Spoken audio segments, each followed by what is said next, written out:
আমাদের সহকর্মী এই সুপ্রিম কোর্ট বারের আইনজীবী আখি আকান্ত, তাকে আমরা সবাই চিনি, সে এখানে নিয়মিত প্র্যাকটিস করে। তার স্বামীর কথা সে পরিচয় দিচ্ছিল যে একদিনও গলা উঁচু করে তিনি কথা বলেননি।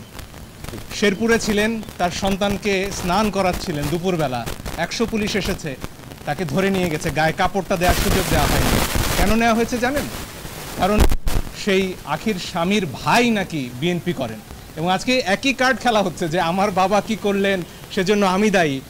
সারা আপা, তার বাবা ডক্টর কামাল হোসেন, হ্যাঁ, তাকে নিয়েও আজকে প্রশ্ন উঠছে, এবং আমরা নাকি বিশেষ উদ্দেশ্য চরিতার্থ করতে এখানে এসেছি। লিপি আপা আরও ভালো বলবেন।